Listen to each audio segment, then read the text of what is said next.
Hello, मैं संजीव आपको स्वागत करता हूं मैथ विजर्ड में।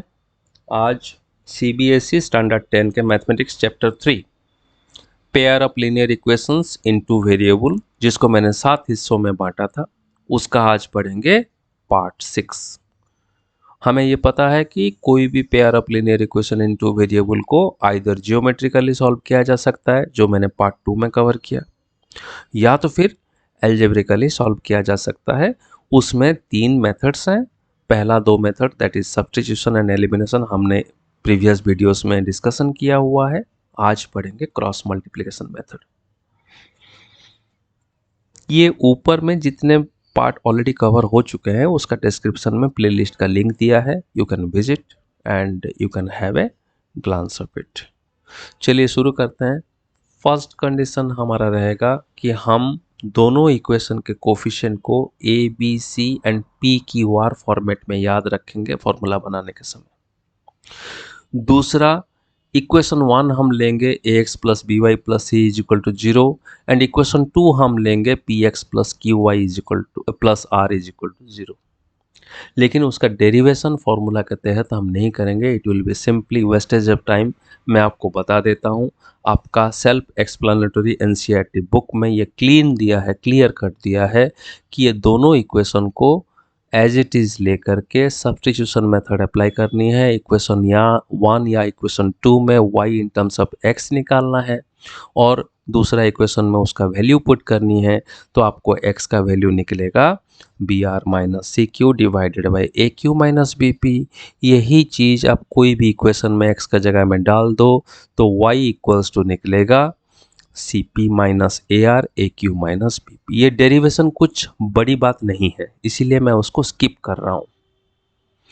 और ये डेरिवेशन के बाद में जो रिजल्टेंट आया है एक्स एंड वाई के लिए, जो फॉर्मूला के तहत आपको याद रखनी है, ये मैं बताऊंगा उसको इजीली कैसे याद रखा जाए विदाउट रिसाइटेशन या मॉकिंग अप, या फिर आप कह सकते हो कि उसको रट्टा मार के नहीं याद रखना है।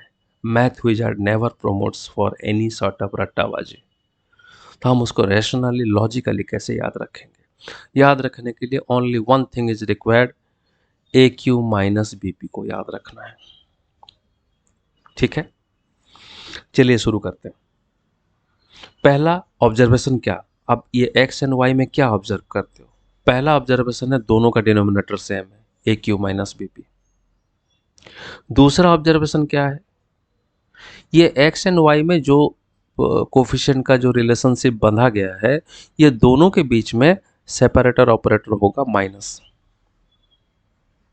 B q minus b r minus a q minus, ये सारा चीज माइनस में रहेगा। ठीक है, और ये दोनों फॉर्मूला जो बिल्टअप हुए हैं ये साइक्लिक मैनर में प्रोग्रेस हुए हैं। ये जितने भी आपके अल्फ़ाबेट्स हैं जो कोफिशिएंट को रिप्रेजेंट कर रहे हैं, a b c p q r, ये सारा साइक्लिक वे में रिप्रेजेंटेड है।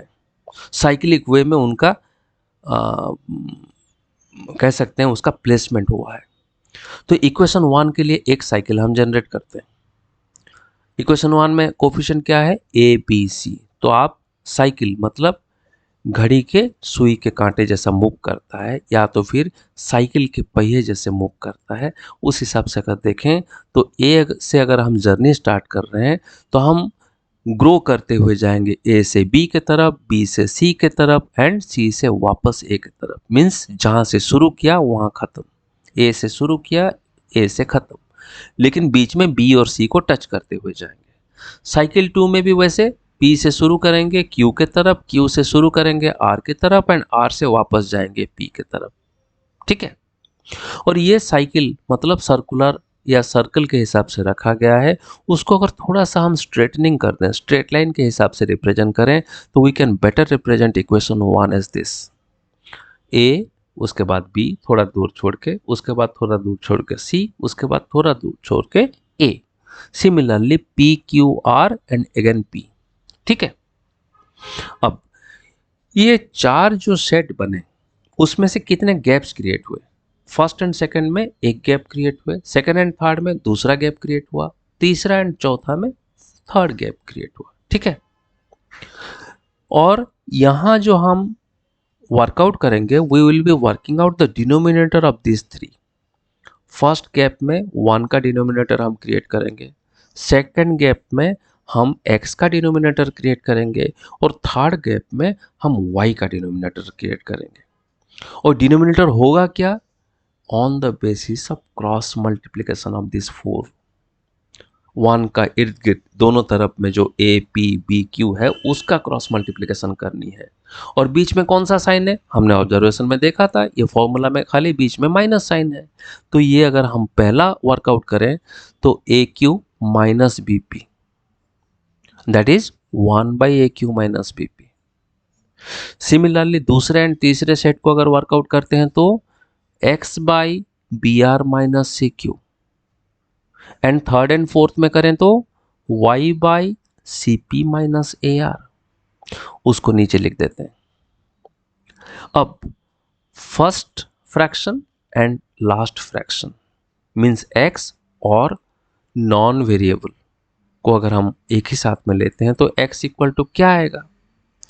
B r minus c q divided by a q minus b p. Cross multiplication हुआ है इसीलिए इस मेथड का नाम क्रॉस मल्टीप्लिकेशन है, और यही आपका x का वैल्यू ऊपर में आया है फॉर्मूला में। Similarly y and non variable that is y divided by c p minus a r minus 1 divided by a q minus b p. तो y इक्वल्स टू क्या होगा? क्रॉस मल्टीप्लाई होगा c p minus a r divided by a q minus b p. देखिए ऊपर में है। और ये कब कारगर है? A q minus b p को जीरो नहीं होना है। अगर जीरो होगा तो x का वैल्यू y का वैल्यू दोनों का वैल्यू डिफाइन नहीं कर पाओगे, can not be defined. Anything divided by zero can not be defined. इसीलिए एक कंडीशन आपको याद रखनी है।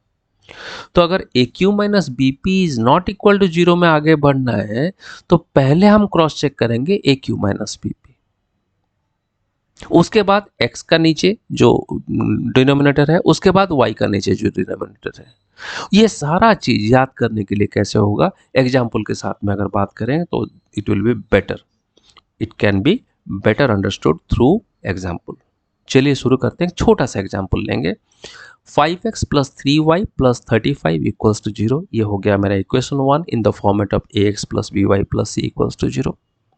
एंड दूसरा equation 2x plus 4y plus 28 equals to 0 in the format px plus qr plus qy plus r equals to 0, ये format में।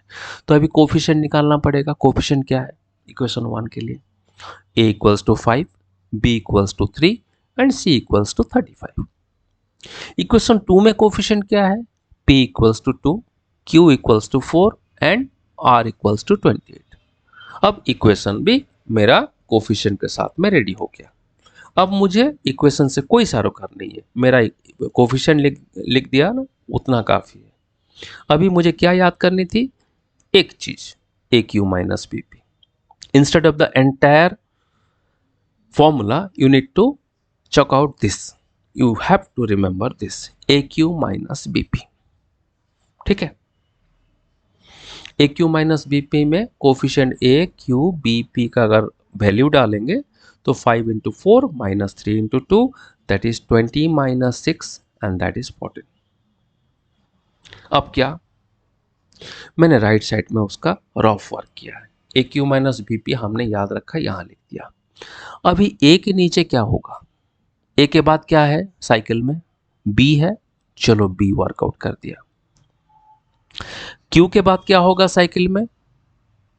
Cyclic journey जो हमने इससे पहले जो चक्का बनाया था उसमें क्यू के बाद क्या आना चाहिए? पी क्यू आर, चलो आर आ गया। माइनस सिंबल तो कैरी फॉरवर्ड हो जाएगा, हमने जाना था माइनस सिंबल हमेशा रिपीटेड है, तो ये माइनस सिंबल आ गया। बी के बाद क्या होगा? बी के बाद ऑब्वियसली सी आएगी, एंड पी के बाद क्या होगा? क्यू आएगा। चलो ठीक है, ये दूसरा बन गया। चलो दूसरे को वर्कआउट करते हैं। B r minus c q क्या होगा?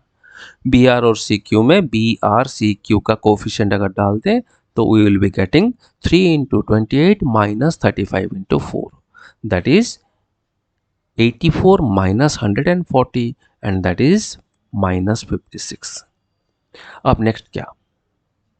B r minus c q तो हमें मिल चुका है, ऊपर में a q minus b p तो हमारा याददाश्त से हमने लिखा हुआ है। अब थर्ड को याद तो नहीं करना है। लॉजिक, ए के बाद बी आया था, बी के बाद क्या आएगा, चलो सी आ गया। क्यू के बाद आर आया था, फिर लौट के बुद्धू घर को आए, क्यू आर पी, चलो c p, minus symbol carry कर गया नीचे। बी सी, फिर वापस आ जाएगा ए, एंड पी क्यू के बाद में आर। ठीक है, अब इसको डिकोड करेंगे, कोफिशिएंट को अपने जगह में रखेंगे, तो we will be getting 35 into 2 minus 5 into 28, that is 70 minus 140 and that is minus 70। अब मेरा रफ वर्क निकाल दिया। A q minus b p आ गया, डिनोमिनेटर बोथ के लिए। B r minus c q, ये एक्स का लिए न्यूमरेटर का काम करेगा।